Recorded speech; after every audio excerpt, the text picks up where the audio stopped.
হযরত শাহজালালের বাড়ি কই? চিটাং। কোন জায়গায়? রাজশাহী। শাহজালাল বাড়ি কই? ইন্ডিয়া, ইরাকে, Yemen. Shahjalal Yemeni, Shahparan Yemeni, Shah Makhdum Yemeni, Shah Sultan Yemeni. দেখছেন নি কারবার?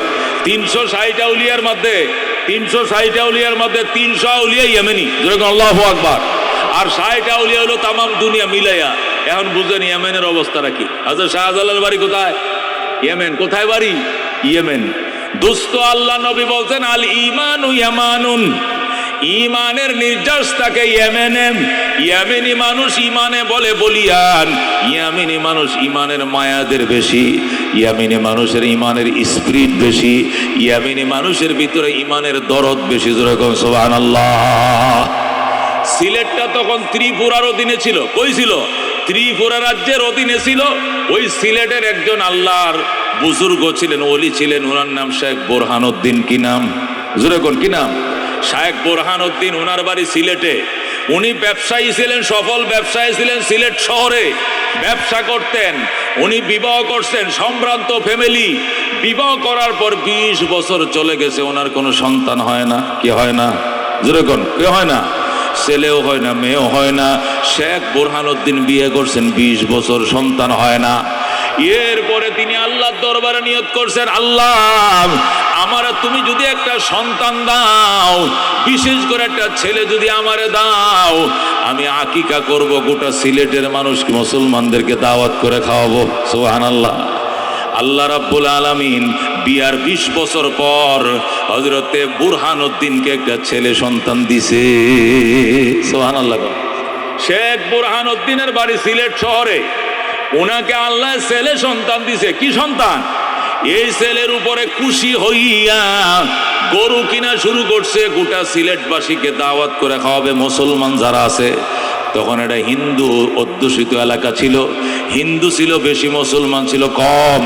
গোটা মুসলমানদেরকে দাওয়াত দিছে। গরু কিনছে 20টা। কটা গরু কিনছে? 20টা বড় বড় বয়েল কিনছে, বয়েল গরু কিনছে, ষাঁড় কিনছে। গোটা সিলেটের মুসলিমদেরকে দাওয়াত করে খাওয়াবে। সাকলাইতে মেজবান শুরু হয়েছে। ও মুসলমান, খেয়াল করে শোনো, সাকলাইতে মেজবান শুরু হয়েছে।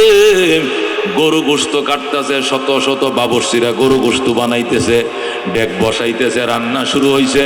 হঠাৎ করে এক টুকরা গোস্ত কোনো কাকে নিয়ে গেছে। কে? যেরকম কে? কাউয়া এক টুকরা গোস্ত নিয়ে গেছে। নিয়া ওই দেশের যে রাজা ছিল গৌর গোবিন্দ, হিন্দু রাজা, কি নাম? গৌর গোবিন্দ। এই গৌর গোবিন্দ রাজার বাড়ির সামনে নিয়ে গোস্তের টুকরাটা ফালাইছে। গৌর গোবিন্দ রাজার সামনে গোস্তের টুকরাটা ফালানোর পরেই রাজার পায়ের রক্ত মাথায় উঠে গেছে। গৌর গোবিন্দ রাজা কয় গো হত্যা মহাপাপ। যেরকম নাউজুবিল্লাহ। রাজা গৌর গোবিন্দ কয় আমার দেশে গো হত্যা মহাপাপ, এটা তো আইন আছে। এই ত্রিপুরা রাজ্যের মধ্যে কোনো গরু হত্যা করা যাবে না, এটা রাষ্ট্রীয় আইন ছিল। কেউ যদি গরু হত্যা করে তাকে শাস্তির আওতায় জেল দিতে হবে। এই শেখ বুরহানউদ্দিন গরু জবে করছে, এই গরুর গোশত নিয়ে তার বাড়ির উঠানে ফেলছে। এই গোশত দেইকে বলতেছে, কে গরু জবে করছে ধরে নিয়ে আসো, কে গরু জবে করছে ধরে নিয়ে আসো। তখন ত্রিপুরা রাজ্যের পুলিশ, মুসলমান, এই গৌর গোবিন্দের পুলিশ খুঁজতে খুঁজতে গোয়েন্দা দিয়া দেখছে যে এক বাড়ির গেট লাগানো, বিরাট বড় ধনী মানুষ, বড় গেট লাগাইছে। লাগায় গেটের ভিতরে গরু ফালাইতেছে, আর জবে করতেছে, আর গোশত বানাইতেছে, রান্না চলতেছে, খাবার চলতেছে। এ খোঁজ নিয়ে দেখলো তার পুলিশ বাহিনী যে শেখ বুরহানউদ্দিনে গরু জবে করছে।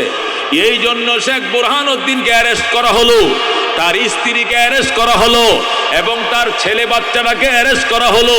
অ্যারেস্ট করে বাদশার দরবারে, সেই গৌর গোবিন্দ রাজার দরবারে নেওয়া হয়েছে। নিয়া ছেলের বাবা ছেলের মার সামনে ওই ছেলেটাকে, 7 দিনের বাচ্চাটাকে চাপাতিয়ে দিয়ে কুবায়া কুবায়া কুচি কুচি করে কাইটা মা বাবার চোখের সামনে পাক পাকালিকে বন্টন করে দিয়েছে। যেরকম নাউজুবিল্লাহ। শেখ বুরহানউদ্দিনকে হাতে পায়ে বাঁধছে, বান্দা তার ওয়াইফরে বাঁধছে, বেদে বলতেছে গরু জবে করছস কি জন্য? ক জানোস না গো হত্যা মহাপাপ? বা ইসলামের মধ্যে গো হত্যা মহাপাপ নয়, এটা তোমাদের হিন্দুদের মধ্যে গরু তোমাদের মা লাগে, বাপ লাগে, আমাদের গুড়ার ডিমও লাগে না। কথা কোন ঠিক কিনা? আমার আন্ডাও লাগে না, গুড়ার ডিমও লাগে না। কথা কোন ঠিক কিনা?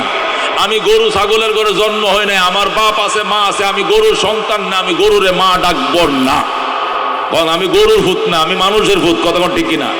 ওই যারা গরু ছাগলের গর্তে হয়েছে এরা গরুরে মা ডাকে। কতক্ষণ ঠিক কিনা? এই জন্য আমি গরুরে মা ডাকিও না। ইসলামের বিধান অনুযায়ী আমি গরু জবে করে আকিকা করা সুন্নত, এই জন্য আমি আকিকা করার জন্য গরু জবে করেছি। তুমি কেন গরু জবে করা করলে? এই জন্য তোমাকে হ্যান্ডকাপ লাগানো হবে। লাগাইছে হ্যান্ডকাপ, স্ত্রীকে লাগাইছে হ্যান্ডকাপ, স্বামী স্ত্রীকে হ্যান্ডকাপ লাগাইয়া স্বামী স্ত্রীর সামনে যে বাচ্চাটা 20 বছরের অপেক্ষায় আল্লাহ তারা দান করছিল, এই বাচ্চাটাকে ছাপাতি দিয়া জিন্দা ছেলেটাকে জবে করছে। যেরকম নাউজুবিল্লাহ। এই 7 দিনের বালককে জবে করে কাক পাকালির মধ্যে বন্টন করে দিয়েছে। নাউজুবিল্লাহ কন। বন্ধু, এই দৃশ্যটা দেখে শেখ বুরহানুদ্দিন দেওয়ানা হয়ে গেছে। তার স্ত্রী স্ট্রোক করে মারা গেছে। নাউজুবিল্লাহ। নিজের সন্তান মায়ের সামনে এইভাবে কাটলে মা বাঁচবে নি, একটা চিল্লান দিয়ে স্ট্রোক করে মা মারা যায়। বাচ্চাটার মা মারা গেছে। বাবা দেওয়ানা হইয়া দিল্লি পর্যন্ত গেছে, দিল্লি পর্যন্ত শেখ নাসির উদ্দিনের পর্যন্ত কাছে গেছে বিচারের জন্য। কেউ বিচার করার সাহস পায় না। গৌর গোবিন্দের বিচার কে করবে? সে প্রভাবশালী, তার বিচার করার কারো ক্ষমতা নাই। কেউ বিচারের আশ্বস্ত করে না। সর্বশেষ শেখ বুরহানুদ্দিন অপারগ হয়ে আল্লাহর ঘরে গেলেন, বাইতুল্লাহ যায় খোদার ঘরের গিলাপ ধরে কান্না শুরু করছে। আল্লাহ, জমিনের মানুষ বিচার করতে সাহস পায় না, তোমার দরবারে আমার ফরিয়াদ, আল্লাহ তুমি ফেরেশতা দিয়া হলেও তার বিচার করো। আল্লাহু আকবার। শেখ বুরহানুদ্দিন সিলেট থেকে জাহাজে করে গেছে বাইতুল্লাহ, মক্কা নগরে আল্লাহর ঘরে গিলাপ ধরে কান্না, কানতে কানতে চোখের পানি বাসায়া কানতেছে। ইতিমধ্যে শাহজালাল ইয়ামানি বাইতুল্লাহ জিয়ারতের জন্য মক্কায় আইছে। বলে আল্লাহু আকবার। শাহজালাল রহমতুল্লাহ আলাই যখন বাইতুল্লাহ জিয়ারতের জন্য আসছে, তোয়াফ করতেছে, আর ওই বুরহানুদ্দিনের কান্না দেখতেছে। তোমার নাম কি? কয় শেখ বুরহানুদ্দিন। মিন আইনা জিতা থেকে আসছো? কয় হিন্দুস্তানের ত্রিপুরা রাজ্য থেকে। তখন এটা হিন্দুস্তান ছিল। এই ভারতের ত্রিপুরা রাজ্য থেকে আসছি। তুমি কান্দো কেন? তোমার কে মারা গেছে? বাবা না মা নাকি সন্তান? মারা যায় নাই। আমার বিবাহর 20 বছর পরে আল্লাহ আমাকে ছেলে সন্তান দিয়েছিল।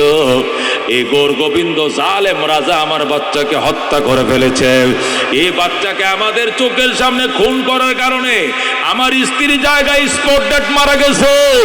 আমি আল্লাহর ঘরে বিচার নিয়ে আইছি। শাহজালাল ইয়ামানি ডাক দেখো, একটু ভয়, আমি তোয়াফটা শেষ করে লই। আল্লাহু আকবার। শাহজালাল শেখ বুরহানুদ্দিনকে বললেন, তুমি বসো, আমি তোয়াফ কমপ্লিট করে লই। শাহজালাল রহমতুল্লাহ আলাইহি বাইতুল্লাহ তোয়াফ শেষ করে আল্লাহর দরবারে ফরিয়াদ করে, আল্লাহ, আর আমি ইয়েমেন যাব না, ইয়েমেনের স্বাদ মিটে গেছে, আমি এখনই যাব ত্রিপুরা রাজ্যের বাংলায়, সিলেটে। আল্লাহু আকবার। আমি এই বুরহানুদ্দিনের ছেলের রক্তের প্রতিশোধ না নিয়ে আমি ইয়েমেন ফিরব না। আল্লাহু আকবার। শাহজালাল সাথীদেরকে বলে, তোরা যাবি নি? না যাইলে সবাই ইয়েমেন চলে যা। কয় না বস, আপনার সাথে আমরাও যাব। শাহজালালের সাথে 360টা উড়িয়েছিল, সবাই রওনা করছে সিলেটে। বলেন আল্লাহু আকবার। সিলেটে আইসা শাহজালাল ইয়ামানি সিলেটের মুসলিমদেরকে ডাকছে, তোমরা কতজন? প্রায় 40,000 মুসলমান ছিল। কয় হাজার? এখন তো লক্ষ লক্ষ মুসলমান। তখন মুসলমান কম ছিল, হিন্দু বেশি ছিল। 40,000 মুসলমান টাইমের পরে যেদিন শাহবালে কইছিলাম, শাহবালে হওয়ার পরে এই পর্যন্ত কোনোদিন তোমার আসরের নামাজ কাজা হয় না, এমন কে আছো? দাঁড়াও। আল্লাহু আকবার। বালেগ হওয়ার পরে আসরের নামাজ কাজা করো নাই, এমন যদি থাকো, কেউ দাঁড়াও। কে দাঁড়াইবা? দাঁড়াও। কেউ দাঁড়ায় না। হাত বাড়াও। কেউ হাত বাড়ায় না। শাহজালাল কই, এই জন্যই তো মালুরা তোদেরকে মারে, কারণ তোদের নামাজের খোঁজ খবর নাই। নামাজি মানুষকে বেঈমান কোনোদিন মারতে পারবে না। কতক্ষণ ঠিক কিনা? শাহজালাল ডাক দিয়া কয়, 40,000 মুসলমানের মধ্যে একজন পাইলাম না আসরের নামাজ কাজা হয় না, এমন একজন মুসলমান। ঠিক আছে, যা। এদেরকে বসায় বলতেছে, বাগিনা তোমার খবর কি? শাহপরান। বাগিনার নাম কি? শাহপরানকে বললো, বাগিনার খবর কি? বাগিনা করে, মামা, কিসের ফজর, কিসের আসর, কিসের জোহর? বালেগ হওয়ার পরে শাহপরানের কোনো নামাজেই কাজা হয় না। সুবহানাল্লাহ। আমার ফজর যেমন, আসর এমন, জহুর যেমন, এশা তেমন, শাহবালে হওয়ার পরে জীবনী এক ওয়াক্ত নামাজ কাজা হয় নাই। হযরতে শাহজালালের সামনে শাহপরাণ যখন এমন বিবৃতি দিল, শাহজালাল ডাক দেখো, ঠিক আছে ভাইগনা, এবার কাজ করো, বদনাটা লাও, আমার ওজুর বদনাটা তুমি লইয়া ওই যে নদী দেখা যায় সুরমা, এই সুরমা নদীর থেকে এক বদনা পানি নিয়ে আসো। আল্লাহু আকবার। শাহপরাণ রহমতুল্লাহ আলাই এক বদনা পানি নিয়ে আসলেন। বিসমিল্লাহির রহমানির রহিম বলে বদনাটা বরবাক পড়ছি। আহো, এবার আইছে বদনা মামারে দিছে। মামা কি করবেন? পাল ওযু সেলাহুল মুমিন, নবী বলছেন ওযু ইমানদারের হাতিয়ার। আমি হাতিয়ার দাঁড়াবো, অস্ত্র দাঁড়াবো, ওযু বানাবো, আমি ওযু বানাবো, তুমি আজান দিবা। আল্লাহু আকবার। মামা শাহজালাল ওযু বানায় আর শাহপরাণ আজান দিতেছে। শাহজালাল কো বাগিনা জোরে জোরে আজান দে, আমি ওযু বানাইতেছি, অস্ত্র দাঁড়াইতেছি। শাহজালাল ওযু বানাইতেছে, তিনবার হাত ধুইতেছে। আর শাহপরাণ কো আল্লাহু আকবার, আল্লাহু আকবার, আল্লাহু আকবার। আজান শুরু হয়ে গেছে, বাগিনায় আজান দেয়, মামায় ওযু বানায়। প্রথম যখন বলছে আল্লাহু আকবার, গৌর গোবিন্দ রাজার সাইতালাটা ভাঙ্গা টস করে পড়ে গেছে। আল্লাহু আকবার। যখন দ্বিতীয়বার বলছে আল্লাহু আকবার, তিন তালাটা নাই। আবার বলছে আল্লাহু আকবার, দুতালাও নাই। শেষে আল্লাহু আকবার বলছে চাইরো তালা মাটির সাথে মিশে যায়। আল্লাহু আকবার। ছুটে আয় শাহজালালের নির্ভীক সৈনিকেরা, খতম কর গোবিন্দের ওই চেলা চামুন্ডা গোলা, খতম কর গোবিন্দের ওই চেলা চামুন্ডা গোলা। শাহজালালের স্বপ্ন ছিল আল কোরআনের জ্বলবে আলো, ঠিক কিনা? শাহজালালের স্বপ্ন ছিল আল কোরআনের জ্বলবে আলো, সে আলো ছড়িয়ে দিতে বিপ্লবেরই মশাল জ্বালা। ছুটে আয় শাহজালালের নির্ভীক সৈনিকেরা, খতম কর গোবিন্দের ওই চেলা চামুন্ডা গোলা। আল্লাহু আকবার। এ দুস্থ আজান শেষ হয় নাই, মাত্র আল্লাহু আকবার চারবার কইছে।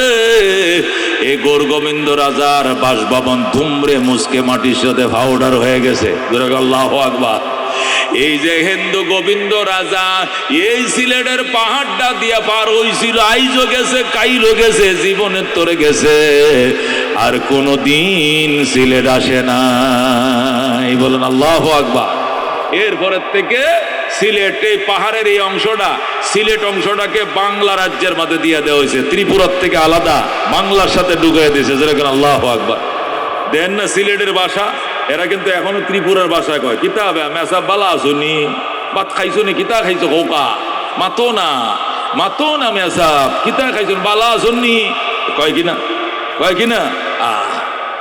ও দুস্থ, নামাজ পড়তেছি সিলেট রোডে, বাইপাস সড়কে নামাজ পড়তেছি, গাড়ি দাঁড় করায়, আসরের নামাজের টাইম যাইতেছে, মসজিদ পাই না, নামাজ পড়তেছি, একামত দিতেছে ড্রাইভারে। আমরা অনেক দিন আগের ঘটনা, ও খেতে রোয়া লাগাইতেছে একটা, এটা আইসে রোয়া তুই আয় মেসাব, তোমার নামাজ ওইটা না।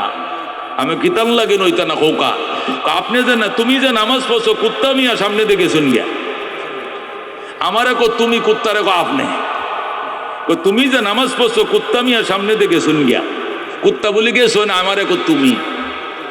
আজের মগার করে মগা রোয়া লাগাইবি না, রোয়া লাগা যায় এনে ফতুয়া দিস না। কুত্তা গেলে নামাজ হইতো না হইতো না, আমি বুঝবাম, তোর বুঝন লাগতো না। দেখছেন নি কারবার? ও দোস্ত, এটা সিলেটের ভাষা, কথা ঠিক কিনা?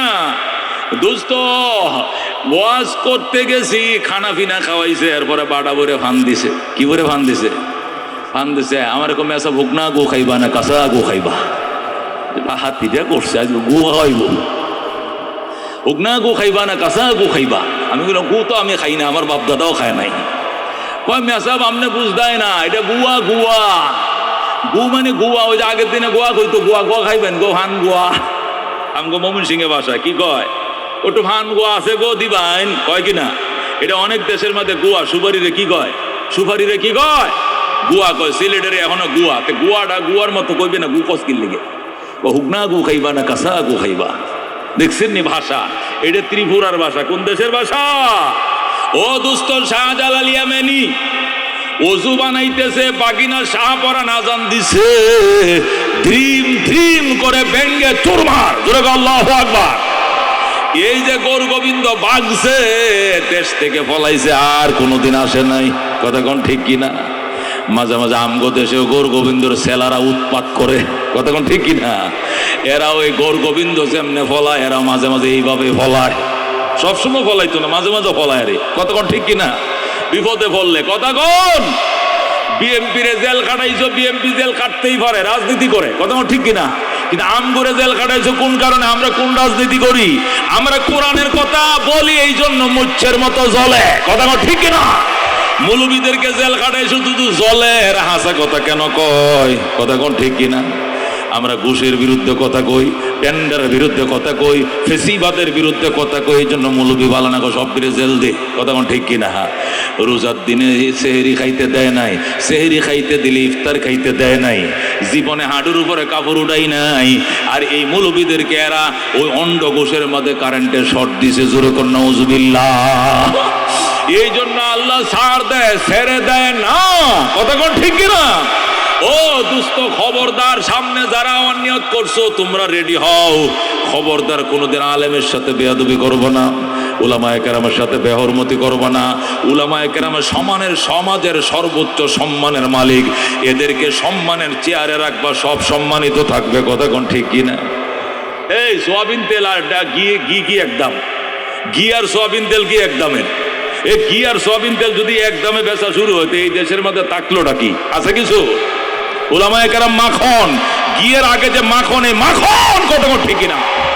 এদেরকে মাথায় রাখতে হবে, সম্মান করতে হবে। তোমার সম্মান থাকবে, তোমার গদি থাকবে। আর উলামাকে অসম্মান করবা, মাখন অসম্মান করবা, তুমি ডাল ভাত থেকে তোমার দাম কমে যাবে, কথা ঠিক কিনা? দোস্ত, আল্লাহ বলছেন কয়টা কাজ করবা? তিনটা। এক নম্বরে নামাজ কায়েম করবা, 2 নম্বরে যাকাত আদায় করবা, 3 নম্বরে আমি আল্লাহর সদায় রাখবা। এখানে আল্লাহ রাখবা, এখানে আওয়ামী লীগ না, এখানে বিএনপি না, এখানে জাতীয় পার্টি নয়, এখানে কে? আল্লাহ। 3টা কাজ যদি করতে পারো, আমি আল্লাহ তোমার অভিভাবক হয়ে গেলাম, জোরে আল্লাহু আকবার। যে যত শয়তানি করুক তোমার সাথে পারবে না, পারবে না, পারবে না, জোরে আল্লাহু আকবার। আল্লাহ কেমনে অভিভাবক হয় এটা বোঝার জন্য একটা উদাহরণ দিতেছিলাম, বলতেছিলাম ইয়েমেনের এক বুজুর্গ, কোন দেশের? ইয়েমেনের এক বুজুর্গ, ওনার নাম সুলতান ইবনে আদেল। কি নাম?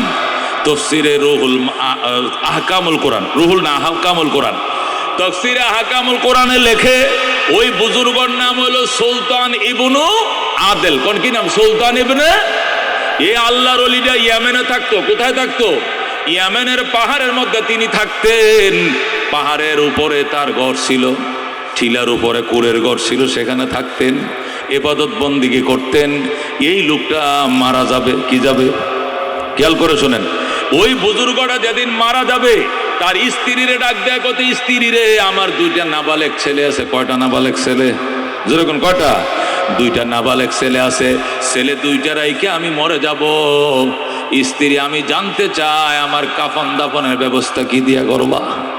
স্ত্রী ডাক দেয়, কয় কাপড় কিনে থুয়ে যাও, কাফন দিব। কয় টাকা তো নাই। টাকা যদি না থাকে তুমি মারা যাও, তাহলে আমি আমার 2টা শাড়ি আছে। কয়টা শাড়ি? 10.5 হাত, 2টা শাড়ি আছে। একটা শাড়ি দিয়ে তোমার কাফন দাফনের ব্যবস্থা করব। সুবহানাল্লাহ। কোন স্বামী ডাক দেয়, কই স্ত্রী, আমি মারা গেলে যদি কাফনের ব্যবস্থা না হয় তাহলে তোমার শাড়ি দেওয়া লাগতো না, একটা কাজ করবো। কি কাজ? আমার যে জুব্বাটা আছে এই জুব্বাটা দিয়া মাথার সাইড দিয়ে সুন্দর করে কাফন চড়াইবা, এই গলাটা মাথার বাইরে নিয়ে ওদিক দিয়ে গিরিয়া দিবা, আর এদিক দিয়ে হাঁটু পর্যন্ত হবে। হাঁটুর বাইরে যে উদাম থাকবে ওই অংশটা কলা ফাতালা তালিয়া ডাইকে দিবা। সুবহানাল্লাহ। আমার গায়ের জুব্বা দিয়ে কাফন ছড়াইবা, তোমার শাড়িও লাগবে না, অন্য কোনো কাপড়ের দরকার নাই। যে অংশটা কাপড়ে শর্ট পড়বে ওই অংশটার মধ্যে কলা ফাতা লতা দিয়ে ডাইকা দিও। যেরকম সুবহানাল্লাহ।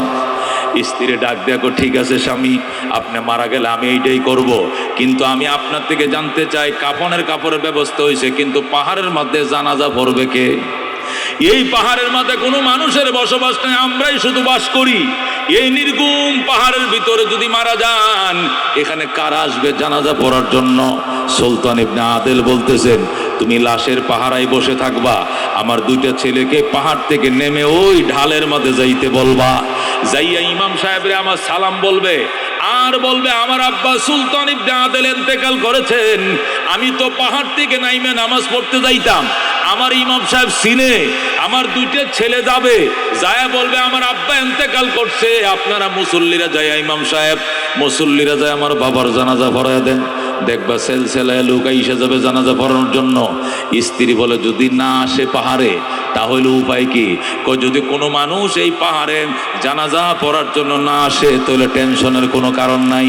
তুমি একটা কাজ করবা, আমার দুইটা ছেলেকে দুই হাতে ধরবা, দুই হাতে ধইরা উঁচা একটা ঠিলার উপরে দাঁড়াইবা, পাহাড়ের ঠিলা, উঁচা একটা ঠিলার উপরে দাঁড়াইয়া আল্লাহকে বলবা, ইয়া রব, হে আমার আল্লাহ, কাদ মাতা সুলতান ইবনে আদেল, তোমার ওলি সুলতান ইবনে আদেল ইন্তেকাল করেছে, এই জমিনে জানাজা পড়ার মতো কোনো মানুষ পাইলাম না। আল্লাহ, আমার স্বামীর জীবনের 2 রাকাত নামাজ যদি তোমার শাহী দরবারে কবুল হয়ে থাকে, তাহলে গায়বী ফেরেশতা দিয়া হলেও জানাজার আয়োজন করো। যেরকম সুবহানাল্লাহ। এই কথা কি তুমি বলতে পারবা? স্ত্রী কো, এটা আমি পারবো। কো ঠিক আছে, তাহলে আমি গেলাম। আমি গেলাম বলতে বলতে কালমা পড়তে পড়তে স্বামী মারা যায়। ওই সময় রাত বাজে 12টা-1টা। গভীর রাত্রে স্বামী সুলতান ইবনে আদেল মারা যায়। স্ত্রী ছেলে 2জনকে উঠাইছে, উঠায় তোর আব্বা ইন্তেকাল করছে, কান্দিস না, তোর আব্বা ইন্তেকাল করছে, তোরা 2 ভাই যা, আমি তোর বাবারে গোসল করাই, তোরা 2 ভাই ইমাম সাহেবের ডাইকে উঠা, বল যা রাত্রে জানাজা পড়াইতে হবে। তোর বাবে বলছে রাত্রে মারা গেলে রাত্রে দাফন কাফন করবা, দিনে মারা গেলে দিনেই দাফন কামড় করবা, রাইতের অপেক্ষা করবা না। এই জন্য রাত্রে দাফন করতে হবে। হুজুরের কাছে যা, ছেলে 2জন ছোট ছোট নাবালেগ, 2 ভাই যায়, হুজুর আমার আব্বা ইন্তেকাল করছে সুলতান ইবনে আদেল, আপনারা মুসল্লিদেরকে নিয়ে গভীর রাত্রে পাহাড়ে যাইতে হবে। কয় কেন? ও জানাজা পড়াইতে হবে। ইমাম সাহেব কয়, এত রাত্রে পাহাড়ে কেউ যাইতো না, তোমরা লাশটা পাহারা দাও, সকালবেলা ফজর পইরা মুসল্লি নিয়ে আমি পাহাড়ে আসতেছি। ছেলেরা কয় না, আমার আব্বার ওসিয়ত রাত্রে দাফন করতে হবে। রাত্রে দাফন করলে আমরা পারবো না, অন্ধকারে পাহাড়ে যাইতে পারবো না, সাপ বিচ্ছু আছে, বাঘ বল্লুক আছে। ছেলে 2টা যাইয়া মার কাছে কয়, মা এত অনুরোধ করলাম, হুজুর তো রাত্রিবেলায় আসতো না, সকালে আসবে। মা কয়, সকালে আসলে তো হবে না, রাত্রেই দাফন করতে হবে, রাত্রে দাফন করতে হবে। হায়রে, কবরটাকে খনন করবে, কবরটাকে খনন করবে, বাঁশকে খাটবে, মেয়েটা কাঁদতেছে। ঠিক আছে, তোর আব্বাই শিখায় গেছে, অসুবিধা নাই। 2 ছেলেকে 2 হাতে ধরছে, দইরা লাশের কিনারে দাঁড়ায় কয়, ইয়া রব, ওগো আমার আল্লাহ, তোমার বান্দা সুলতান ইবনে আদেল 1 ঘন্টা আগে ইন্তেকাল করছে, আমি তারে গোসল করাইছি, পরনের জামা দেয়া কাফন চড়াইছি, কিন্তু জানাজা পড়ার কোনো লোক নাই, বাঁশ কাটার মতো লোক নাই, কবর করার কোনো লোক নাই। ইয়া আল্লাহ, ইমাম সাহেবের কাছে সংবাদ পাঠাইছিলাম, ইমাম সাহেব আসে নাই। আল্লাহ, তোমার দরবারে যদি আমার স্বামীর জীবনের 2 রাকাত নামাজ কবুল হয়ে থাকে, তাহলে কুদরতি ব্যবস্থাপনায় জানাজার আয়োজন করো। যেরকম সুবহানাল্লাহ। এই কথাগুলো যখন এই মহিলা তার 2টা সন্তানকে হাতে নিয়ে আল্লাহর দরবারে বলছে, কিতাবের মধ্যে লেখে, সাথে সাথে আমার আল্লাহ একটা লোক পাঠাইছে জুনায়েদ বাগদাদির কাছে, বাগদাদে। যেরকম আল্লাহু আকবার। হযরতে জুনায়েদ বাগদাদি রহমাতুল্লাহ আলাইহি তার 12 জন মুরিদান, কয়জন? 12 জন মুরিদান নিয়ে কোথাও যাইতেছিলেন বাগদাদের রাস্তা দিয়া। ইতিমধ্যে এক ফেরেশতা মানুষের সুরতে আইসা জুনায়েদকে সালাম জানায়। জুনায়েদ বাগদাদি সালাম গ্রহণ করেন, আমার রবের পক্ষ থেকে। আপনি কই যান? আমি দাওয়াতের কাজে যাইতেছি 12 জন মুরিদান নিয়া।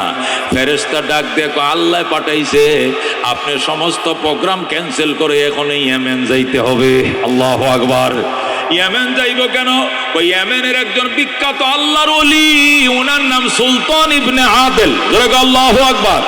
ওই আল্লাহর ওলি ইন্তেকাল করেছে, ওনার জানাজা পড়ার মতো কোনো লোক নাই, রাত্রি বেলায় পাহাড়ে কোনো মানুষ নাই, আপনি যাইতে হবে, আপনি ইমাম হবেন, আর আপনার মুরিদানরা মুক্তাদি হবে, আপনার মাথার পাগড়ি দিয়ে কাফন চড়াইবেন, কবর খনন করবেন, দাফন করবেন, দাফনের পরে যেন রাত পোহায়, জলদি চলেন। জুনায়েদ বাগদাদি ডাক দেখো, ফেরেশতা তুমি যে আল্লাহর পক্ষ থেকে আমার কাছে সংবাদ নিয়ে আইছো, ওই আল্লাহ রাব্বুল আলামিনের দরবারে যাও, যায় বলো আল্লাহ গো, জুনায়েদ বাগদাদি এখন যেখানে আছে এখান থেকে ইয়েমেন প্রায় 2500 মাইল দূরে। সুবহানাল্লাহ। আমি জুনায়েদ যেখানে অবস্থান করতেছি এখান থেকে ইয়েমেন 2500 মাইল দূর। আমি এই 2500 মাইল দূর পার হইতে কয়েকদিন কয়েক রাত লাগবে। আল্লাহকে বলো আমার জন্য একটা বাইপাস রাস্তার সন্ধান দেওয়ার জন্য, আমি যেন চোখের পলকে ইয়েমেন পৌঁছে যাইতে পারি। যেরকম সুবহানাল্লাহ। আল্লাহ ডাক দেখো, ফেরেশতা একটা কাজ কর, তুই ওই লাশের কিনারে যা, যাইয়া লাশটা পাহাড়ে যেখানে শুয়ায় রাখছে ওই লাশটার নিচে যে মাটি ঢালাইগে রয়েছে এখান থেকে 1 মুঠ মাটি তুই হাতে লইবি, লাশের নিচ থেকে পাহাড়ের লাল 1 মুঠ মাটি হাতে নিয়াম উড়াল দিয়া জুনায়েদের কাছে যাবি, যাইয়া ওই মাটিগুলো কসলাইয়া পাউডারের মতো বানাইয়া মাটিগুলো ছিটাইয়া দিবি। আল্লাহু আকবার। আর ওই ছিটানো মাটির উপরে জুনায়েদ বাগদাদি এবং তার 12 জন সাথীদেরকে সিজদায় পড়তে বলবে। তারা 3 বার সুবহান রাব্বিয়াল আলা বলা পর পর্যন্ত সেখানে সিজদায় পড়ে থাকবে। এরপরে মাথা উঠাইবে, মাথা উঠায় দেখবে এক সিজদার মধ্যে ইয়েমেন পৌঁছে গিয়েছে। যেরকম সুবহানাল্লাহ। কিতাবে তাফসীরে কিতাবের মধ্যে লেখে, ফেরেশতা ওই লাশের কিনারে গেছে, সুলতান ইবনে আদেলের লাশের কিনারে যে মাটিটা তার শরীরের সাথে লাগা ছিল সেখান থেকে কাপলাতে 1 মুঠ মাটি নিছে। মাটি নিয়ে আইসে কার কাছে? বাগদাদে জুনায়েদের কাছে। আইসে মাটিটার এইভাবে কসলায় পাউডার বানায় ছিটায় দিছে, আর বলছে জুনায়েদ বাগদাদি এবার সিজদায় পড়েন। সাথীদেরকে নিয়ে সিজদায় পড়ছেন। 12 জন মুরিদ নিয়ে জুনায়েদ সুবহান রাব্বিয়াল আলা আলা আলা 3 বার বলছে, বইলা মাথা উঠাইছে, উঠায়া চোখ খুলে দেখে ইয়েমেন পৌঁছে গেছে। আল্লাহু আকবার। ডাক দেয়া কই, ইয়েমেনবাসী এটা কোন দেশ? কইটা ইয়েমেন। ও ভাই এই এলাকার নাম কি? ওরে ইয়েমেন। আপনাদের এলাকায় একজন আল্লাহর ওলি মারা গেছে। কি নাম? সুলতান ইবনে আদেল। উনি তো পাহাড়ে, তাকে পাহাড়ে যান। জুনায়েদ বাগদাদি বলে পাহাড়ে রওনা করলাম। পাহাড়ে যখন আমরা ঢুকতেছি একদল রাখালরা উট বেড়া নিয়ে নামতেছে। সুবহানাল্লাহ। জিজ্ঞাসা করলাম, ভাই রাখালেরা ওই এলাকায় এখনো বুজুর্গ মানুষ মারা গেছে নি? রাখাল দেখো আমরা অনেক আগেই বের হয়ে আসছি গভীর জঙ্গল থেকে, দেখে আইছি একটা লাশের কিনারে একটা মহিলা বসে কাঁদতাছে, পাশে 2টা নাবালেক শিশু আছে, এদের কান্না দেখার মতো কোনো মানুষ নাই। জুনায়েদ ডাক দেখো, বুঝেছি গো, উনি হবেন সুলতান ইবনে আদেল। সাথীরা রে আয়, দৌড়ায় আয়। সাথীরা বলে, হযরত এই অন্ধকারের মধ্যে পাহাড়ে কেমনে যাবেন? আল্লাহ কুদরতি আলো দিয়ে আমাদেরকে সাহায্য করবে।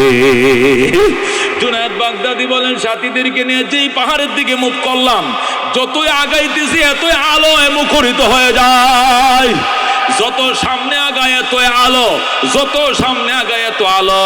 যায় লাশের কিনারে যায় দেখি মনে হয় যেন হেজাক জ্বালায় রাখছে, এমন কুদরতি আলোয় পাহাড়টা আলোকিত হয়ে গেছে। সুবহানাল্লাহ। জুনায়েদ বাগদাদি বলেন, লাশের কিনারে গেলাম, যায় দেখি একটা মহিলা বোরকা পরে বসে রয়েছে। আমি বললাম, মা আপনি লাশের কি লাগেন? আমি তার ওয়াইফ লাগি। আপনি একটু দূরে যান, আপনি একটু দূরে বসেন, মহিলা মানুষ, বাচ্চাদেরকে সান্ত্বনা দেন, কান্নাকাটি কইরেন না, কানলে লাশে কষ্ট পাবে। আমরা আইসে গেছি, এখন দাফন কাফনের ব্যবস্থা হবে, অসুবিধা নাই। জুনায়েদ বাগদাদি বলেন, আমি লাশটার দিকে ছায়া দেখি, একটা পাঞ্জাবি দিয়ে কাফন চড়ানো আছে, হাঁটুর নিচে উদাম কোনো কাপড় চোপড় নাই। জুনায়েদ বাগদাদি গো, আমি আমার মাথার 21 হাত লম্বা পাগড়িটা খুললাম, খুইলা বললাম, সাথীরা রে, আমি জুনায়েদ বাগদাদির মাথার পাগড়ি দিয়া কাফন চড়াও। আল্লাহু আকবার। জুনায়েদের মাথার পাগড়ি দিয়া কাফন চড়াও, আমার মাথার পাগড়িটা দে। সাথীরা কো, হুজুর আপনার মাথার পাগড়ি দিলে মানি না, আমাদের গুলো দিতে হবে। আল্লাহু আকবার। আমি বললাম তোমরা তো 13 জন, আমরা 13টা পাগড়ি দিয়ে কি করবো? সাথীরা কো হুজুর 3টা পাগড়ি দিব কাফনের জন্য, আর বাকি 10টা পাগড়ি কলা পাতার পরিবর্তে কবরে বিছায়া দিব। সুবহানাল্লাহ। দোস্ত তাফসীর ওয়ালা লেখে হুয়া মাওলাকুম, আল্লাহ কেমন গার্জিয়ান, কেমন সাহায্যকারী, কেমন টাইমে সাহায্যটা করে, এই উদাহরণ দেওয়ার জন্য আল্লাহর ওলির এই ঘটনাটা তাফসীরের কিতাবের মধ্যে আনছে। হযরতে সুলতান ইবনে আদিলের স্ত্রী বলেন, আমার দূরে বসাইয়া তারা কাফনটা চড়াইলো, কবরটা খনন করলো, বাঁশও কাইটা ফালাইলো, সব কিছু কমপ্লিট হয়ে গেছে। সুবহানাল্লাহ। জুনায়েদ বাগদাদি বলেন নামাজ শুরু করব, কাতার সোজা করেন।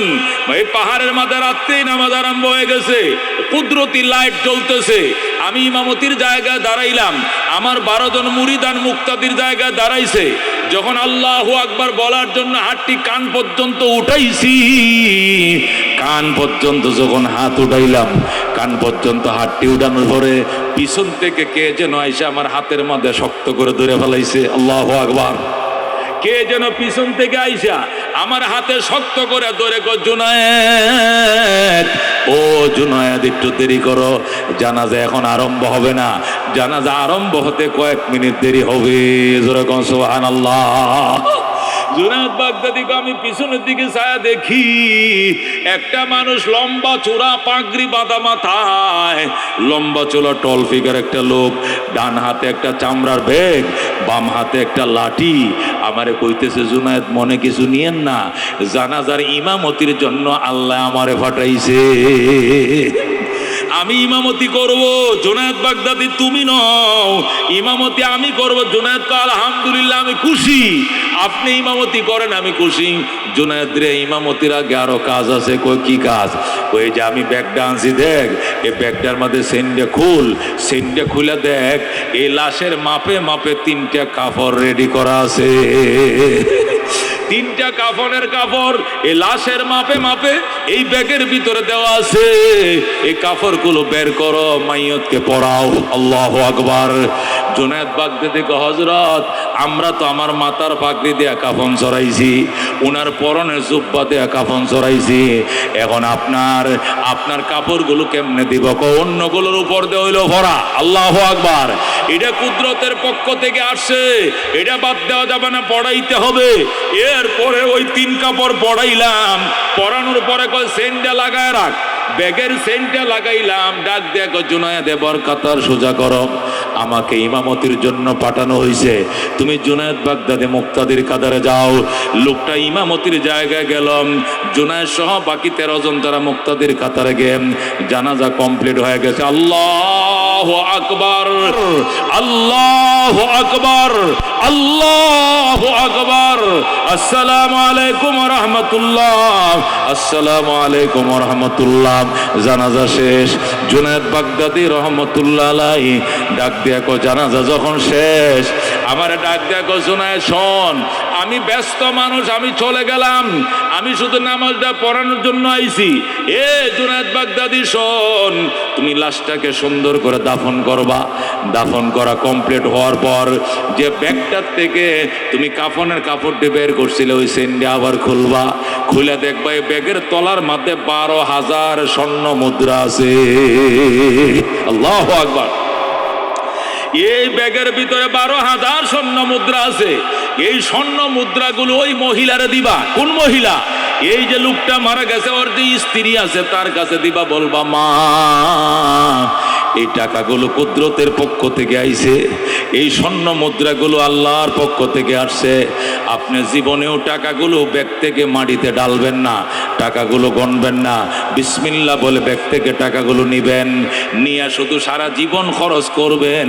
জীবনভর 2টা এতিম বাচ্চার পিছনে খরচ করবেন, নিজের পিছনে খরচ করবেন। জীবন শেষ হয়ে যাবে, টাকা কোনোদিন শেষ হবে না। সুবহানাল্লাহ। জুনায়েদ বাগদাদি কয় আমি অবাক হয়ে গেলাম, ঘটনা কি রে? উনি তো বিখ্যাত আল্লাহর ওলি, যার জানাজা পড়ানোর জন্য আল্লাহ উনারে পাঠাইছে। জুনায়েদ রে আমি গেলাম, লাশটারে আগে দাফন করবি, এরপরে টাকার ব্যাগটা মহিলারে বুঝায় দিয়ে আসবি। আমি গেলাম, যেই বলছে আমি গেলাম, জুনায়েদ বাগদাদি টাস করে হাতের মধ্যে ধরে ফেলাইছে। কই যান?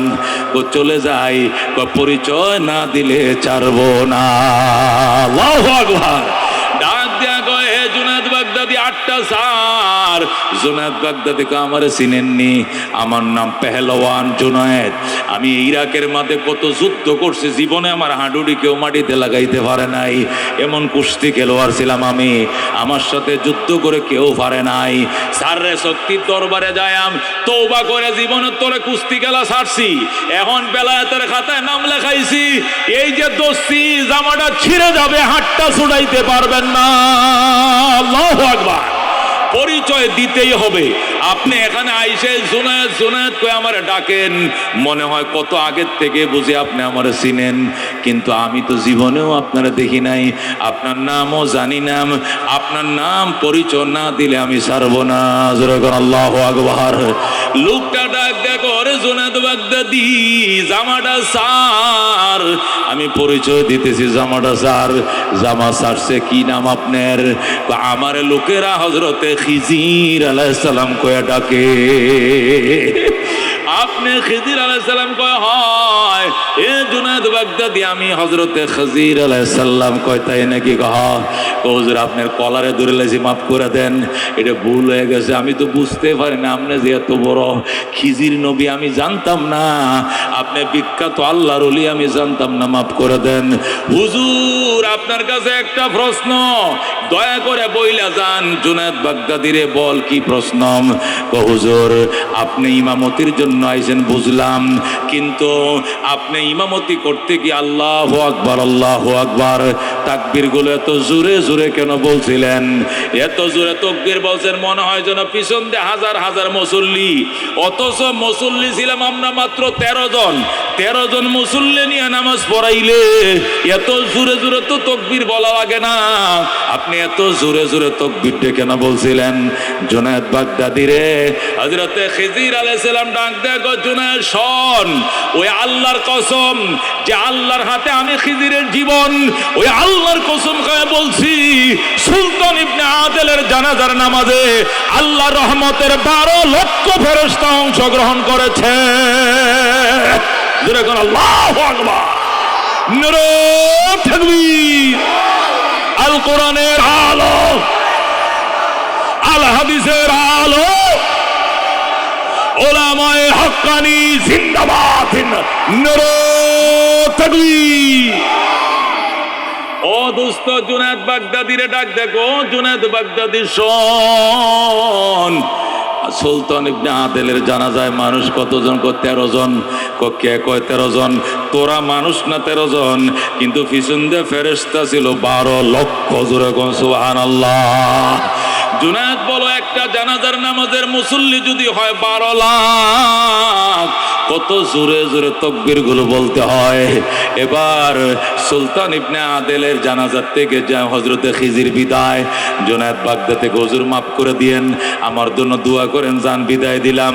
খিজির আলাইহিস সালাম চলে গেছে এবং জুনায়েদ এবং লাশ নিয়ে কবরের পাশে গেছে, যাইয়া কবরটা সুন্দর করে দাফন কাফন করছে। লাশ দাফন কাফন করার পর হযরতে জুনায়েদ বাগদাদি ওই ব্যাগ নিয়ে রওনা করছে মহিলার কাছে। কার কাছে? মহিলার কাছে যায়, কয় মা, ও মা, আপনি নি সুলতান ইবনে আদেলের স্ত্রী? কয় হ। এই যে ব্যাগটা রাখেন, এই ব্যাগটার ভিতরে 12,000 স্বর্ণ মুদ্রা আছে, কাঁচা টাকা। আল্লাহু আকবার। বিসমিল্লাহির রহমানির রহিম বলে এখান থেকে টাকা নিবেন, খরচ করবেন, সারা জীবন খরচ করবেন, একটা টাকাও কমবে না। সুবহানাল্লাহ। এ জুনায়েদ বাগদাদি,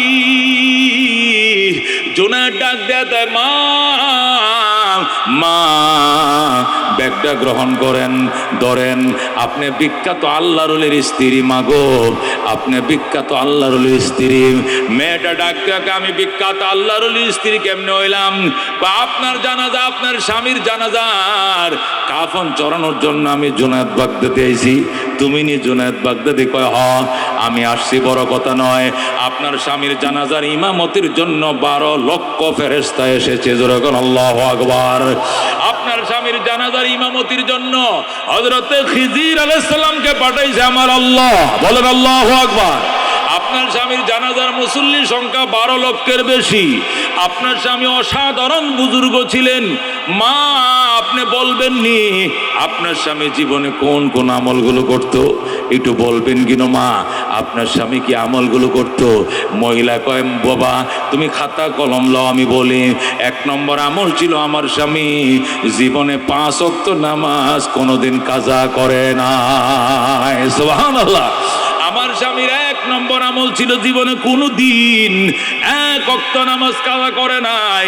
2 নম্বর আমার স্বামীর আমল ছিল তাহাজ্জুদ কোনোদিন মিস করে নাই। সুবহানাল্লাহ। প্রতিদিন আমার স্বামী তাহাজ্জুদ পড়তো, কোনোদিন তাহাজ্জুদ মিস করতো না। 3 নম্বরে আমার স্বামীর আমল ছিল হালাল খানা খাইতো। কি খানা? হালাল খাইতো। আমার স্বামী ছিল কাটুরি। ও ইয়েমেনের জঙ্গল থেকে কাঠ কাইটা দিনের বেলায় বাজারে বিক্রি করতো। 2-4-5 টাকা যা পাইতো এইগুলোতে ডাইল চাল কিনতো, আমাদেরকে নিয়ে খাইতো। তারপরে সুদে টাকা লাগায় নাই, ঘুষ খায় নাই, হারাম নেয় নাই, হালাল ইনকাম করতো, নিজে খাইতো, অন্যরে খাওয়াইতো। 4 নম্বর আমল ছিল আমার স্বামী আল্লাহর কোরআন তেলাওয়াত বাদ দেয় না। আল্লাহু আকবার। আমার স্বামী কোরআন তেলাওয়াত সকালে নয়তো বিকালে, হয়তো সন্ধ্যায় নয়তো দুপুরে, যখন সময় পাইতো স্বামী আমার আল্লাহর কোরআন থেকে 2-4টা তেলাওয়াত করতো। বাজানরে ধনী হওয়ার জন্য, ধনী হওয়ার জন্য, সম্পদশালী হওয়ার জন্য, বরকতওয়ালা হওয়ার জন্য কিছু টিপস আছে। এগুলো অবলম্বন যদি করো অল্প দিনে ধনী হয়ে যাইবা। আর এগুলো অবলম্বন না করলে বাপে বুতে 42 জন কামাই করলো ঋণ শোধ হবে না। কথা ঠিক কিনা? এই জন্য ঋণ শোধ হওয়ার জন্য জীবনে পরীক্ষিত গরিবের সন্তান লেখাপড়া চালাইতে বাবার বড় কষ্ট হয়েছে, কিন্তু আল্লাহ এমন দেওয়া দিছে কোনো কিছু অভাব নাই।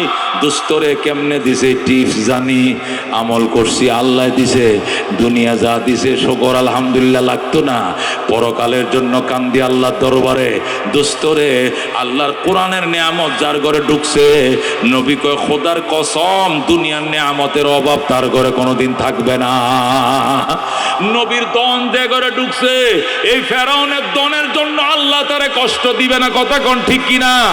দুনিয়ার টাকা পয়সা হলো ফেরাউনের দন, আর এলেম হইলো নবীর দন। নবীর দন যেহেতু দিয়ে দিছে, ফেরাউনের দনের জন্য আটকা পড়তো না। এই জন্য দোস্ত, আল্লাহ নবী সাল্লাল্লাহু আলাইহি সাল্লাম বলেছেন, আল্লাহ কোরআনটা যে সিনার ভিতরে নিছে, এই সিনাটার উপরে জাহান্নামের আগুনটাকে হারাম ঘোষণা করছে আমার আল্লাহ। আল্লাহু আকবার। নবী বলছেন আল্লাহর কোরআনওয়ালা সিনা এবং জাহান্নামের আগুন কোনোদিন এক হইতে পারে না।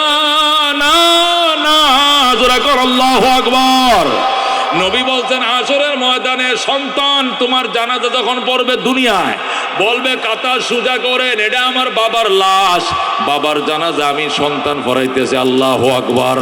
আল্লাহুম্মা গফিরলি হাইয়িনা বলে যখন টান মারবে, মাইয়িতিনা যখন ডাক মারবে, আল্লাহ বলবে কান্দিস না বান্দা, লাশটা মাটির উপরে থাকতে আমি আল্লাহ মাফ করে দিলাম। জোরে করে আল্লাহু আকবার। এই জন্য দুস্তরে ওই যত মা বাবা আছে বৃদ্ধাশ্রমে, একটাও মাদ্রাসা ছেলের মা বাবা নাই। কতক্ষণ ঠিক কিনা? উচ্চ শিক্ষিত double MA pass, BA pass, MA পাসের বাপ মারা বৃদ্ধাশ্রমে ভর্তি হয়েছে গাজীপুর, সন্তান বাদ দেয় না। আমাদের মা বাবারা স্বর্গীয় জীবন যাপন করতেছে। কতক্ষণ ঠিক কিনা? মারে হজ করাইছি, বাবারে হজ করাইছি, হজ করে আবার উমরা করাইছি, সোনার তালে বসায় খাওয়াই, একটা দুবরা ছিটতে দেই না। এত কষ্ট কারে কয় জীবনে আগে করছে এখন করতে দেই না। কিন্তু যদি ছেলেকে BA পাস MA পাস করাও চাকরিজীবী হয়, মা রে কব, মা তুমি ইংলিশ কমট ব্যবহার করতে পারবে না, শহর আইসো না, ওই গ্রামে ফিরে মরবো, ওষুধ নাই, চিকিৎসা নাই, খোঁজ নাই, খবর নাই, না তো ফাটায় দিবে গাজীপুরের বৃদ্ধাশ্রমে। দুস্তরে খোদার কসম খায়া বললেও বাংলাদেশের কোন আলেমের মা বাবা বৃদ্ধাশ্রমে দেখাইতে পারলে 1,00,000 টাকা পুরস্কার কেউ দেখাইতে পারবে না। কথা ঘন্টে কিনা? কঠিন ময়দানে আসরে মুসিবতের দিনে একটা সন্তান মা বাবা চাচা চাচি খালা খালো মামা মামি লজিং মাস্টারের বউ লজিং মাস্টার সব কর্ডারে লিয়া এক টানে জান্নাতে ঢুকবে যেরকম সুবহানাল্লাহ। এই জন্য দোস্ত কোরআনের পাখিদেরকে ইজ্জত করো।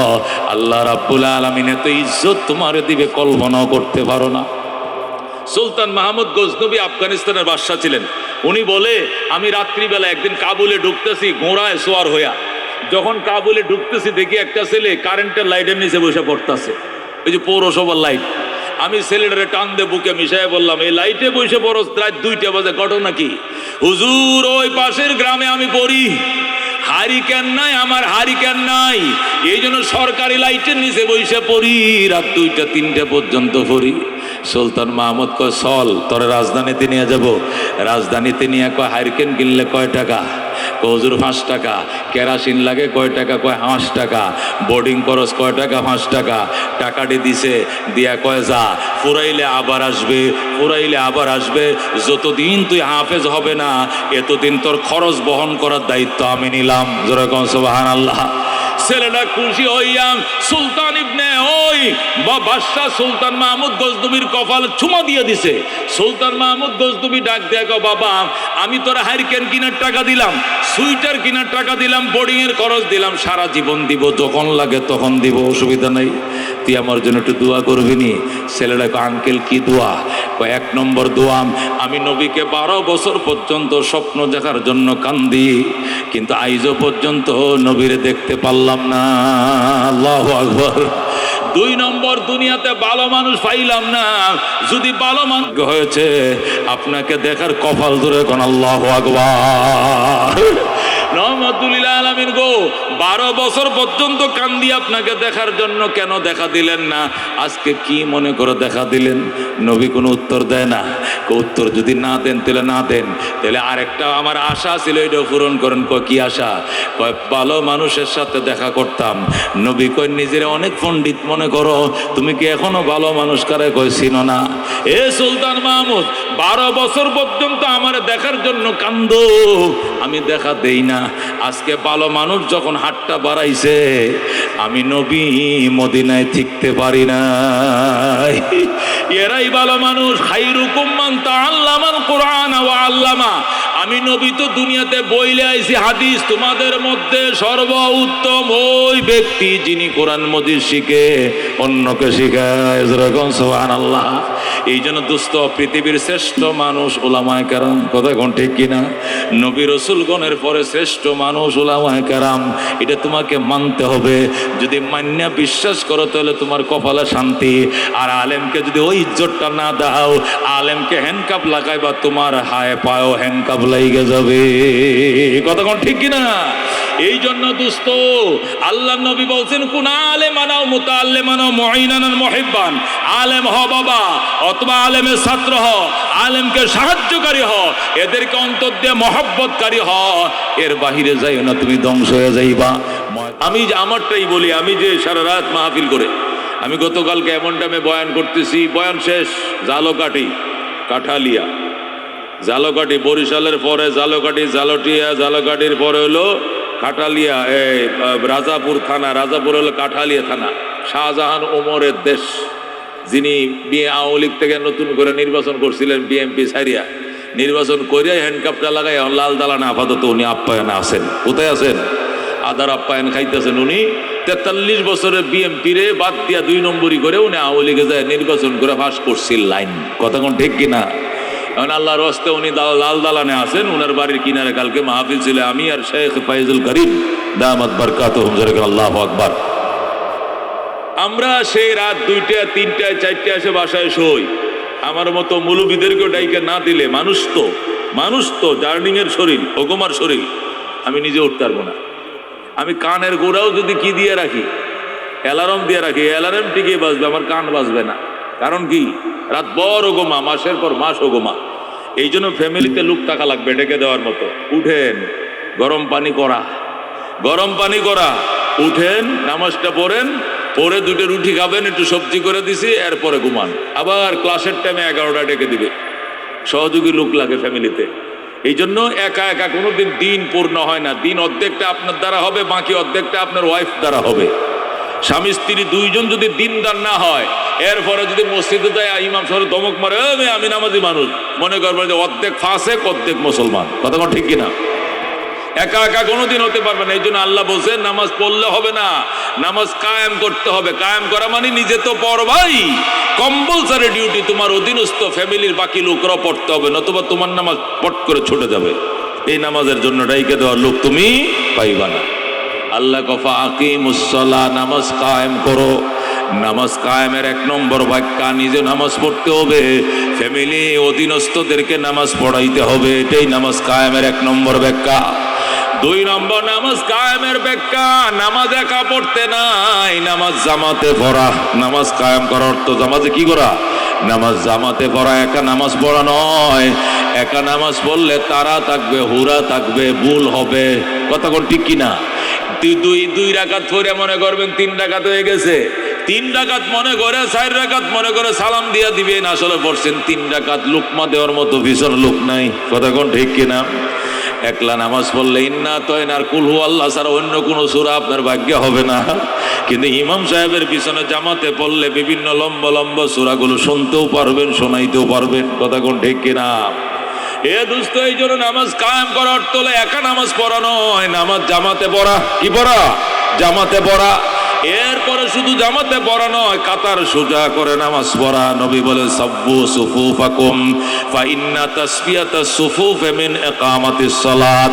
কাতার সোজা করে নামাজ পড়ো, কারণ কাতার সোজা করা এটাও আকিমুস সালার একটা ব্যাখ্যা। যেরকম আল্লাহু আকবার। এই জন্য নামাজ কায়েম করতে বলছেন আল্লাহ। নামাজ কায়েম করার অর্থ নিজে নামাজ পড়া, অন্যকে নামাজ পড়ানো, জামাতে নামাজ পড়া, কাতার সোজা করে নামাজ পড়া, মন এবং তন ভিতরে রাইখা নামাজ পড়া। সুবহানাল্লাহ। মন এবং তন, মন মানে দিল, তন মানে দেহ, দেহ এবং মন দুইটা ভিতরে রাইখা নামাজ পড়াকে নামাজ কায়েম করা বলা হয়। কথা কোন ঠিক কিনা? মন রয়েছে দোকানে, শরীর আইছে কোথায়? মসজিদে। তাহলে মনে কর নামাজ কায়েম হবে না। কি লিগা? মন তো দোকানে রয়ে গেছে। হায় হায়, ইমাম সাহেবটা সুবহান রাব্বিয়াল আলা 3 বার কয়ে কি খারই তারে না, এটা কয়বার পড়তাছে? আমার কাস্টমার যাইতেছে গা, আমার কাস্টমার যাইতেছে গা। হে চিন্তা কাস্টমার ইমাম সাহেবরে কো, হুজুর আপনার তো আর কোনো কাম নাই, কালে খায় আর মসজিদে ঘুমায়। এই কয়বার কইছো সুবহান রাব্বিয়াল আলা? আপনার কি 7 বার কখন লাগে? 3 বার কইলে হয় না? আমার কাস্টমার ছুটতে যাইতেছে মসজিদ, লোক তো এসে দোহানে, দেখছেন নি কারবার? ও দোস্ত, এটি করলে হইতো না। যতক্ষণ নামাজ পড়বা আল্লাহরে বোঝাইবা আমি নামাজি, আমি নামাজেই পড়তেছি। আল্লাহু আকবার। যখন নামাজ শেষ হবে ঠান্ডা মাথায়, ফাইজা কুদিয়াতিস সালাত, যখন নামাজ তুমি কমপ্লিট করলা, এরপরে তুমি বের হও কোথায়? ফাসাউ ইলা যিকিরিল্লাহ ওয়া যারুল বাই। নামাজের আজান দিছে, ব্যবসা বন্ধ করো, সব বন্ধ করো, নামাজ পড়ো। নামাজ শেষ, এরপরে তুমি হালাল রিজিকে অন্বেষণে বেরিয়ে যাও। কথা কোন ঠিক কিনা? এই জন্য আল্লাহ বলছেন নামাজ কায়েম করো। কি করো? কায়েম করা মানে নিজেও নামাজ পড়া, অধীনস্থদেরকে নামাজ পড়ানো। এ দোস্ত, তোমার বাচ্চাগুলো MA পাস করে নাই কেন? BA পাস করে নাই কেন? ডিগ্রি পাস করে নাই কেন? এই জন্য আল্লাহ জিজ্ঞাসা করবেন না। কিন্তু তোমার মেয়েটা ছেলের নামাজ পড়তো না কেন? এই জন্য জিজ্ঞাসা করা হবে হাসরের ময়দানে। কথা কোন ঠিক কিনা? এই জন্য দোস্ত নামাজ কায়েম করতে হবে, জাকাত আদায় করতে হবে। ওয়া আতুজ যাকাতা, জাকাত আদায় করো। জাকাত কি করতে হবে? ইহুদি ধর্মের মধ্যে 100 টাকা ইনকাম করলে 40 টাকা দেওয়া লাগে জাকাত। খ্রিস্টান ধর্মের মধ্যে 100 টাকা ইনকাম করলে 30 টাকা দেওয়া লাগে জাকাত। আর ইসলাম ধর্মের মধ্যে 100 টাকা ইনকাম করলে 2.5 টাকা দিলেই চলে। জোরে কোন সুবহানাল্লাহ। শতকরা কয় টাকা? জোরে কোন কয় টাকা? আপনি যদি 1 লাখ টাকার জাকাত দেন, কয় হাজার টাকা আইব? 2.5 টাকা। কয় হাজার টাকা? এটা কি বেশি? জোরে কোন, এটা বেশি। ইহুদিরা 1 লাখ টাকা ইনকাম করবে, 40 টাকা দিয়ে দিতে হবে। খ্রিস্টানরা 1 লাখ টাকা ইনকাম করবে, 30,000 দিতে হবে। আর আমি মুসলমান 1 লাখ টাকা ইনকাম করব, নবী বলছেন তুই মাত্র 2.5 টাকা দিয়ে দিবি। 97,500 টাকা তোর। যেরকম আল্লাহু আকবার। এই জন্য তুমি জাকাত দাও দোস্ত। যে ব্যক্তি জাকাত দিয়েছে তার ধন সম্পদ আল্লাহ কমপক্ষে 10 গুণ বাড়ায় দিয়েছে। যেরকম সুবহানাল্লাহ। এবছর তুমি 10,000 টাকা জাকাত দাও, আগামী বছর তোমাকে 1 লক্ষ টাকা জাকাত দেওয়ার মতো সম্পদ আল্লাহ তোমাকে দিবে। যেরকম সুবহানাল্লাহ। এই জন্য দোস্ত, মনে করিও না জাকাত দিলে সম্পদ কমে যায়। বরং আল্লাহর উপর বিশ্বাস রেখে যাকাত দেওয়া শুরু করো। এমন দেওয়া তুমি দিবা, দেওয়ার যে কি মজা আল্লাহ তোমারে দিবে, দিতেই থাকবা, দুই হাতে দিবা, ফুরাবে না, কিন্তু দিতে হবে। আর যদি ভয় ডর দিলে তো কমে গেল। আমি 1 লাখ টাকা কত কষ্ট করে আমি 1 লাখ টাকা জমাইছি, এনতে বলে 2,500 টাকা দেওয়া দেওয়ান লাগবো গো? আমি না, টিয়া কামাইতে কষ্ট আছে। ফকির দিলাম 2,500 টাকা, আমার মতো ফকির আর এলাকার কেউ আছে? এটা বলা যাবে না, দিতে হবে 2,500। তুমি 2,500 দিয়ে দাও, এই 2,500 আগামী বছর তোমার ঘরে 2.5 লক্ষ নিয়ে ফিরবে। আগামী বছর 2.5 লাখ নিয়ে ফিরবে। এবার 10,000 টাকা যাকাত দিছো, আগামী বছর তুমি অনেক টাকা যাকাত দিতে পারবা, গরিব আত্মীয় স্বজন আপনজনকে সাহায্য করতে পারবা। এই জন্য আল্লাহ নামাজ কায়েম করবা, যাকাত আদায় করবা। 3 নম্বরে ওয়াতাসিমু বিল্লাহ, আমি আল্লাহকে শক্ত করে ধরবা। কাকে ধরবো শক্ত করে? কাকে ধরবো শক্ত করে? তা আল্লাহরে ভাইবেন কই? আল্লাহর পাঞ্জাবি ধরবেন যে আল্লাহরে পাওয়া যায়নি, দেখা যায়নি। তা আল্লাহরে শক্ত করে ধরবো মানে আল্লাহর উপর আস্থাশীল হব। কি হব? আল্লাহর উপর আস্থাশীল হব। কুহে টল্লত, পাহাড় নড়ে যাবে না টল্লত ফকির, ইমানদারের ইমান কোনোদিন নড়বে না। কতক্ষণ ঠিক কিনা? পাহাড়টা নড়ে যাবে, আমার আস্থা নড়বে না। আমার খাওয়ায় কে? আমার পালে কে? গাছে ফল কে দেয়? খেতে ফসল কে দেয়? বিয়ে করলে বাচ্চা হয় না, বাচ্চা দেয় কে? অনেক লোক 60টা বিয়ে করছে, এরপরে বাচ্চা নাই। আছে না নাই? আছে না নাই? আছে বাজান। তাহলে বিয়ে করলে শুধু বাচ্চা হয় না, দেয় কে? আকাশ থেকে বৃষ্টি কে দেয়? গাছে ফল খার, খেতে ফসল খার। আল্লাহর কথা কোন ঠিক কিনা?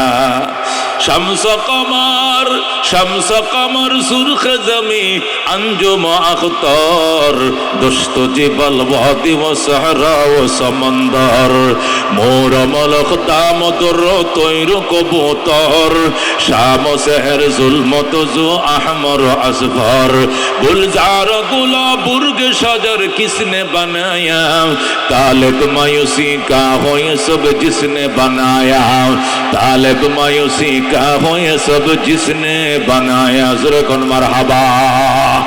এরে দোস্ত, করোনা থেকে বাঁচাইছে কে? ক্ষমতায় বসায় কে? কানো দইরা ক্ষমতার থেকে নামায় কে? কে নামায়? তো অনেকেই কইছিল 41 সাল। কয় সাল? 2041 আগে আমাদেরকে নামানির কোনো পাওয়ার নাই। আল্লাহ কয় 24 সালের 5 আগস্টের পরে 1 মিনিটও তোরা টিকতি না। কথা কোন ঠিক কিনা? কারটা হাসি হয়েছে, কারটা সত্য হয়েছে? আল্লাহ কতিল কাল আইয়াম নুদাবিলুহা বাইনান নাস। এই দিন দিন নয়, আরো দিন আসবে। এই দিন আমি আল্লাহ ঘোরাই, আর কেউ ঘোরাইতে পারে না। কথা ঠিক কিনা? এই ক্ষমতার চাকা ঘোরায় কে? আল্লাহ। কথা ঠিক কিনা? এদের থেকে শিক্ষা নাও, যারা নতুন করে যাইতে চাইতেছো তোমরাও শিক্ষা নাও। কথা ঠিক কিনা? আওয়ামী লীগের মতো আরো প্রভাবশালী 15-17 বছরের ক্ষমতাও ঠাস করে ভাঙ্গা পড়ছে। তুমি তো এখনো যাও নাই বাজান, তুমিও বেশি করো না। কথা ঠিক কিনা? কন্ট্রোলের সাথে সবকিছু করো, সবকিছু শান্ত শিষ্টভাবে করো। এরা গিয়া টিকতে পারলো না, তুমি যাওয়ার আগেই যদি শুরু করো কিন্তু তুমি যাইতে পারবা না। কথা কোন ঠিক কিনা? এই জন্য দোস্ত আমাদেরকে কন্ট্রোল থাকতে হবে, আদর্শ দিয়ে মানুষের মন জয় করতে হবে। কথা ঠিক কিনা? দুঃখী মানুষই, দরদি মানুষ, এতিম অসহায় মসজিদ মাদ্রাসার পাশে আমাদেরকে দাঁড়াইতে হবে, যাইতে হবে, বসতে হবে, ওনাদের কথা শুনতে হবে, বুঝ দিতে হবে। উত্তেজিত হওয়া যাবে না, অত্যাচার অবিচার করা যাবে না। কথা কোন ঠিক কিনা? আল্লাহ ডাক দেখো 3টা ডিউটি করবা। কয়টা ডিউটি? 1 নম্বর নামাজ কায়েম করবা, 2 নম্বরে যাকাত আদায় করবা, 3 নম্বরে আমি আল্লাহকে মজবুত করে ধরবা, মানে আমার উপরে আস্থাশীল থাকবা। সর্ব অবস্থায় আস্থা কার উপরে থাকবে? আমার রিস্কাটার উসিলায় ফ্যামিলিডে ফালি, মিশা কথা। অটোটা দিয়ে ফ্যামিলিডে আমি ফালি, মিশা কথা। এ দোকানটা দিয়ে আমি ফ্যামিলিডে রক্ষা করছি, মিশা কথা। দেশের জমিনের দান দিয়ে ফ্যামিলিডে ফালি, মিশা কথা। ফালে কে? কে ফালে? আল্লাহ ফালে। দোকান উসিলা, আল্লাহ ফালে। ওটু উসিলা। কথা ঠিক কিনা? এ ওটুটার উসিলে আল্লাহ আমার বাঁচাইছে, এমনি বলতে হবে। কতক্ষণ ঠিক কিনা দোস্ত? এই জন্য আল্লাহ ডাক দেখো, আমার উপর আস্থাশীল হইবা, আমার উপরে আস্থা রাখবা, ভরসা রাখবা, বিশ্বাস করবা। যত ক্ষমতার মালিকে হও, আমি আল্লাহরে ভুলে যাইও না। তুমি আল্লাহর উপরে ক্ষমতার মালিক একমাত্র কে? জোরে কোন একমাত্র কে? এই জন্য আল্লাহ ডাক দেখো, তিনটা কাজ করবা। এক নম্বরে নামাজ কায়েম করবা, 2 নম্বরে যাকাত আদায় করবা, 3 নম্বরে আমি আল্লাহরে শক্ত করে ধরবা, মানে ঈমান অবিচল রাখবা। 3টা কাজ করলে পুরস্কার পাইবা। 3টা কোন পুরস্কার? কয়টা পাইবা? 3টা কাজ করলে পুরস্কার পাইবেন 3টা। সভাপতি সাহেবের আগমন, হাফেজ মুজিবুর রহমান সাহেবের আগমন, আমাদের বড় ভাইয়ের আগমন, এলাকাবাসীর পক্ষ থেকে মাশাআল্লাহ আমরা সভাপতি সাহেবকে বরণ করে নিয়েছি, আলহামদুলিল্লাহ। আল্লাহ ডিউটি কটা করবা? 1 নম্বরে নামাজ কায়েম, 2 নম্বরে যাকাত আদায়, 3 নম্বরে আল্লাহকে এখানে লালন করতে হবে। এই জায়গা থেকে আল্লাহরে সরানো যাবে না। এখানে চাকরি নাই, এখানে বাকরি নাই, এখানে বিদেশ নাই, এখানে ওঠু নাই, এখানে মিনিস্টারি নাই, এখানে স্বরাষ্ট্র নাই, এখানে পররাষ্ট্র নাই, এখানে আমার আল্লাহ। এখানে কে? এখানে কে? একে কলিজায় নিয়েই ঘুমাইতে হবে, এর হৃদয়ের থেকে নিয়েই ঘুম থেকে উঠতে হবে। কতক্ষণ ঠিক কিনা? আল্লাহ 3 কাজ যদি করতে পারো তাহলে তোমার জন্য পুরস্কার 3টা। কটা পুরস্কার? 1 নম্বর পুরস্কার হুয়া মাওলাকুম, আমি আল্লাহ হব তোমার গার্জিয়ান। যেরকম আল্লাহু আকবার। হুয়া মাওলাকুম, তিনি হবেন তোমাদের অভিভাবক। আল্লাহ আমাদের কি হবেন? অভিভাবক। আল্লাহ যদি আমাদের অভিভাবক হয় আর কোনো টেনশন আসেনি? আসেনি কোনো টেনশন? আল্লাহ হুয়া মাওলাকুম, আমি আল্লাহ, আল্লাহ তোমার জন্য হয়ে যাব গার্জিয়ান। ফানি আমাল মাওলা, আমি শ্রেষ্ঠ গার্জিয়ান। ও নিআমান নাসির, আমি হব শ্রেষ্ঠ সাহায্যকারী। বলেন সুবহানাল্লাহ। আল্লাহ বলেন নামাজ কায়েম করো, যাকাত আদায় করো, আমি আল্লাহকে লালন করো, দিলের মধ্যে জায়গা দাও। তো রোজার কথা তো বলে নাই, হজের কথা তো বলে নাই। কয় যেহেতু রোজা প্রতিদিন না, বছরে একবার, এই জন্য নামাজের ভিতরে রোজার হুকুম এসে গেছে। যেরকম আল্লাহু আকবার। যাকাত বলছে কেন? যাকাত বছরে যে কোনো দিন আদায় করা যায়, এই জন্য যাকাতের কথা বলছে। কিন্তু হজ বছরে যে কোনো দিন আদায় করা যায় না, হজের জন্য নির্দিষ্ট সময় আছে। কতক্ষণ ঠিক কিনা? এই জন্য এবাদতে মালের ভিতরে যাকাতের মধ্যে হজ ঢুকছে, এবাদতে বদনির ভিতরে নামাজের ভিতরে রোজা ঢুকছে। আগামী 27 দিন পরে আল্লাহ চাহিত পহেলা রমজান। কারা গো রোজা রাখার জন্য নিয়ত করছে? হাত বাড়াও। লিল্লাহি তাকবীর। 26 দিন দিবাগত রাত্রে তারাবি হবে। তারাবি পড়ব কে কে? সূরা তারাবি না খতম তারাবি? খতম তারাবি, সূরা তারাবি চলবে না। কতক্ষণ ঠিক কিনা? সারা বছর আল্লাহর কোরআন পড়তে পারি না, ধরতে পারি না, শুনতে পারি না। রোজার মাসে উসিলায় 30 পারা কোরআন শুনবো। রাজি আছেন ইনশাআল্লাহ? হাত নামান। আল্লাহ ডাক দেখো, আমি হব তোমার গার্জিয়ান, আমি তোমার শ্রেষ্ঠ গার্জিয়ান, আমি শ্রেষ্ঠ সাহায্যকারী। যেরকম সুবহানাল্লাহ। এত বড় গার্জিয়ান জগতে আর কোথাও পাবা না। আমি তোমার শ্রেষ্ঠ গার্জিয়ান হব। মুফাসসিরিনে কেরাম এই আয়াতের অধীনে আল্লাহ কেমনে সাহায্য করে, কোন মুহূর্তে আল্লাহ সাহায্য করে, এটা একটা উদাহরণ দিয়েছেন। বলবো উদাহরণ? বলবো উদাহরণ? তাহলে শুনেন, খেয়াল করে শুনেন। ইয়েমেন একটা দেশ আছে। কোন দেশ? ইয়েমেন নামক একটা দেশ আছে। এই দেশের মধ্যে ওলি হয় বেশি। ওই দেশে কি থাকে বেশি? আল্লাহ নবী বলেন, বুখারী শরীফের হাদিস, আল ঈমানু ইয়ামানুন। কোন? আল ঈমানু ইয়ামানুন। নবী বলছেন ঈমান ইয়েমেনে থাকে। ঈমান কই থাকে বেশি? ইয়েমেনে থাকে বেশি। তো বাংলাদেশে কি ঈমান থাকে না? থাকে। তো ইয়েমেনে থাকে, এটা বললো কেন? বুখারীর হাসিয়াতে লেখছে, তো তাফসীরের মধ্যে লেখছে, এর ব্যাখ্যা গ্রন্থের মধ্যে লেখছে, ইয়েমেনের মধ্যে ঈমান থাকে মানে হলো ইয়েমেনিদের ভিতরে ঈমানের জোশটা বেশি, ইয়েমেনের মধ্যে ঈমানের নির্যাসটা বেশি। এই জন্য ইয়েমেনের মধ্যে ওলি হয় বেশি, ওলি হয় বেশি। যেরকম সুবহানাল্লাহ। ময়দানে মাহশরে আলেমের সাথে জান্নাতে কারা কারা যাইতে চায়? হাত বাড়ায়। আলেমের সাথে জান্নাতে যাইতে মন চায়? আল্লাহ তাআলা তাকবীর, নারে তাকবীর। আল কোরআনের আলো, আল হাদিসের আলো। লম্বা আলোচনা করবো, সুবিধা হবে? অসুবিধা হবে? প্রধান বক্তার আলোচনা তো একটু মজা লাগবে, নাহলে প্রধান বক্তা কেমনে হয়েছে? কতক্ষণ ঠিক কিনা? দোস্ত, আল্লাহ নবীর ফ্যামিলি মেম্বার 5 জন। কয়জন? জোরে কোন কয়জন?